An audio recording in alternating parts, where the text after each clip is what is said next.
ശ്രീ രാധാകൃഷ്ണനാണ് ചാത്തന്നൂരിൽ നിന്ന്. ശ്രീ രാധാകൃഷ്ണൻ, അടിക്കടി വില കയറിക്കൊണ്ടിരിക്കുന്നു. ഇപ്പോൾ ഈ ഒടുവിൽ പാലിൻ്റെ വില ഇന്ന് 4 രൂപ കൂടുന്നു. സിലിണ്ടറിന് വില, വാണിജ്യ സിലിണ്ടറിന് 46 രൂപ കൂടി. അത് ഏകദേശം 3000 സംതിങ് ലേക്ക് എത്തിക്കഴിഞ്ഞു. ഒരു 2 മാസം കൊണ്ടാണ് ഈ പറയുന്ന 10,500 രൂപയുടെ വർധന ഉണ്ടായിരിക്കുന്നത്. താങ്കൾക്ക് എന്താണ് പറയാനുള്ളത്? നമ്മൾ ഇതിന് സമാനമായിട്ടുള്ള ചർച്ചകൾ മുമ്പും നടത്തിയിട്ടുണ്ട്. അന്ന് ഞാൻ പറഞ്ഞ ഒരു കാര്യമുണ്ട്. അതിനോടടുത്ത് തന്നെ ഒരു സുഹൃത്ത് നേരത്തെ പറയുകയും ചെയ്തു. എന്തായാലും നമുക്ക് താങ്കൾ അദ്ദേഹത്തോട് സൂചിപ്പിച്ചതുപോലെ നമുക്കത് പ്രാവർത്തികമായി എല്ലാം ഉപേക്ഷിച്ചുകൊണ്ട് നമുക്ക് പ്രതികരിക്കാൻ കഴിയില്ല. നേരത്തെ താങ്കൾ തന്നെ അത് പറഞ്ഞല്ലോ. അദ്ദേഹം പറഞ്ഞ അതേ അഭിപ്രായക്കാരനായിരുന്നു ഞാൻ. പരമാവധി ഉപേക്ഷിക്കുക എന്നുള്ളതാണ്. അപ്പൊ അതിന് ചെയ്യേണ്ടത്, നമ്മൾ ഒരു സുപ്രഭാതത്തിൽ 5 or 10 പേര് ഇത് ഉപേക്ഷിച്ചത് കൊണ്ട് കാര്യമില്ല. ഇന്ന് സോഷ്യൽ മീഡിയ വളരെ സജീവമാണ്. നമ്മൾ തന്നെ പറഞ്ഞല്ലോ, ക്രോക്രോച്ച് എന്ന് പറയുന്ന ഒരു പാർട്ടിക്ക് പെട്ടെന്ന് ഉണ്ടാക്കാൻ കഴിഞ്ഞ, സമൂഹത്തിന്റെ മനസ്സിൽ ഉണ്ടാക്കാൻ കഴിഞ്ഞ ഒരു മാറ്റത്തെക്കുറിച്ചോ ആഭിമുഖ്യത്തെക്കുറിച്ചോ ഒക്കെ നമ്മൾ ഇന്ന് നിങ്ങൾ മാധ്യമങ്ങളടക്കം ചർച്ച ചെയ്തുകൊണ്ടിരിക്കുകയാണ്. അതുപോലെ ഒരു ഉദ്യമനം പെട്ടെന്ന് ഒരാഴ്ചത്തേക്ക്, നമ്മൾ ഒരു ദിവസത്തേക്കോ 2 ദിവസത്തേക്കോ കുറച്ച് ബുദ്ധിമുട്ടാൻ പറ്റും. ഒരു ദിവസം പൂർണ്ണമായും നമുക്ക് ഗ്യാസ് ഒഴിവാക്കുക. അതിന് 1 or 2 പേര് വിചാരിച്ചാൽ ഒക്കത്തില്ല. വളരെ സംഭവ ബഹുലമായിട്ട് നമുക്കത് കൈകാര്യം ചെയ്യാൻ നോക്കൂ. ക്രോക്രോച്ച് പാർട്ടി വന്നതുപോലെ സോഷ്യൽ മീഡിയ പോലെ അവരത് ചെയ്യും. ഞങ്ങൾക്ക് ഈ ദേശീയ തലത്തിൽ ഞങ്ങൾക്ക് ഒരു പ്രതീക്ഷയുണ്ട്. കാരണം ഈ കോൺഗ്രസിനെ മാറ്റി ഞങ്ങൾ ഇടതുപക്ഷം ഉൾപ്പെടെയുള്ള പുതിയ പാർട്ടികളൊക്കെ ഈ ക്രോക്രോച്ച് പാർട്ടിയുടെ കീഴിൽ വരണമെന്ന്. കാരണം ലീഡർഷിപ്പ് സ്ഥാനത്ത് നിന്ന് ഇന്ത്യയിൽ നിന്നും കോൺഗ്രസിനെ മാറ്റം. കാരണം ഈ കോൺഗ്രസിന്റെ പിന്നിൽ ഒരു പാർട്ടി വന്നാൽ ഇതൊന്നും നടക്കത്തില്ല. പക്ഷെ നമ്മൾ ഈ വിലക്കയറ്റം ഉൾപ്പെടെ ഞാൻ മനസ്സിലാക്കിയിടത്തോളം ഈ ക്രോക്രോച്ച് പാർട്ടി വന്നാൽ മാറ്റം ഉണ്ടാക്കാൻ കഴിയും.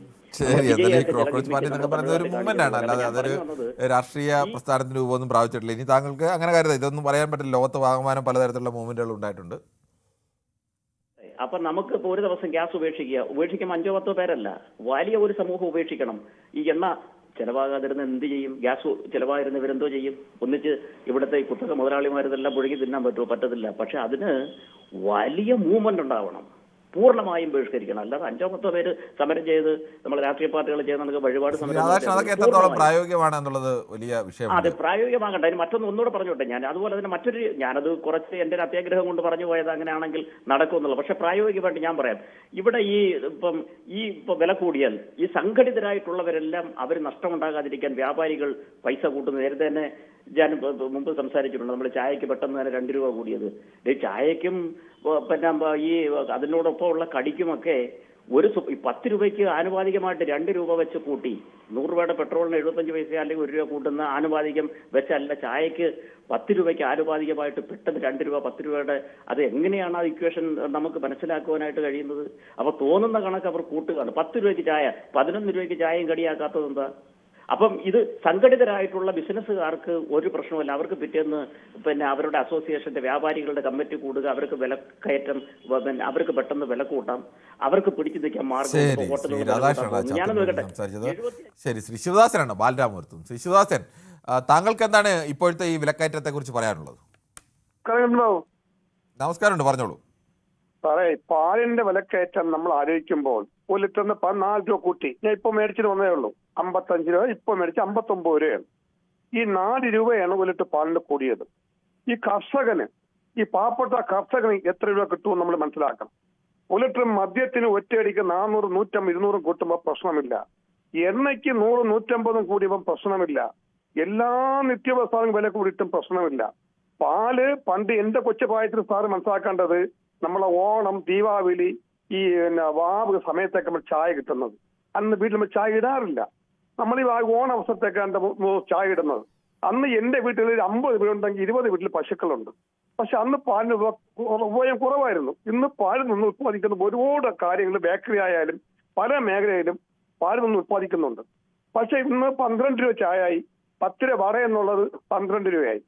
എല്ലാം കൂട്ടുന്നത് പാലിന് വില കൂടുമ്പോൾ വില കൂട്ടിക്കഴിഞ്ഞു.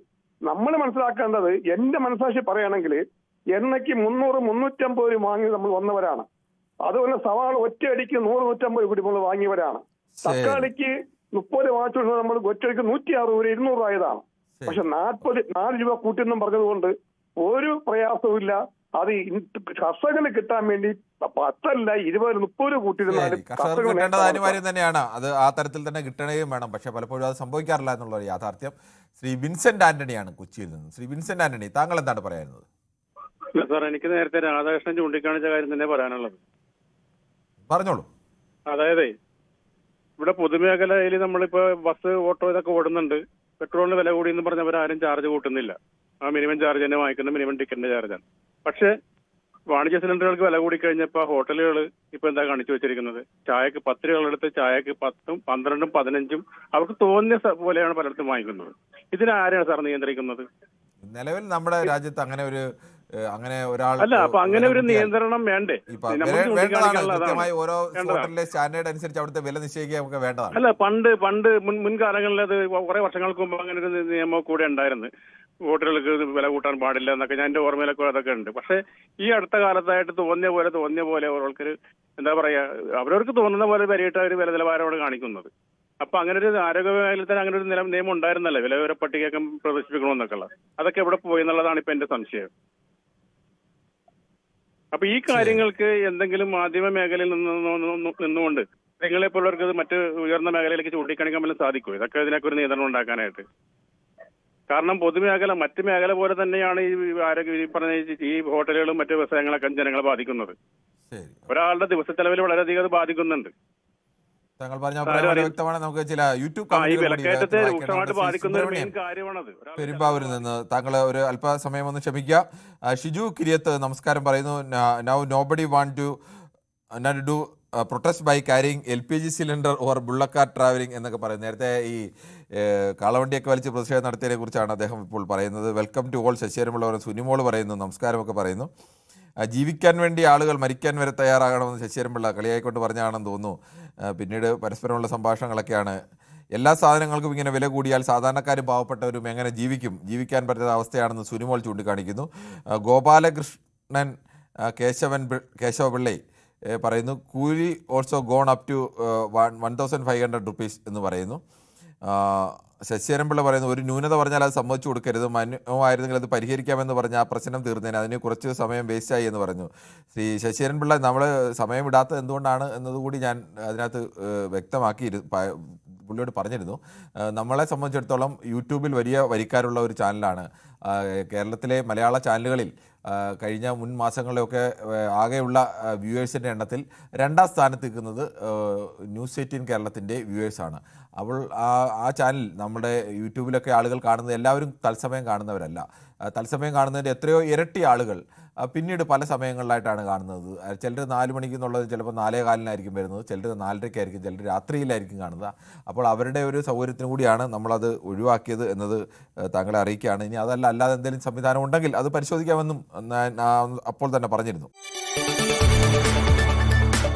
കൂടുതൽ വാർത്തകൾക്ക് news 18 Keralam YouTube channel subscribe ചെയ്യുക.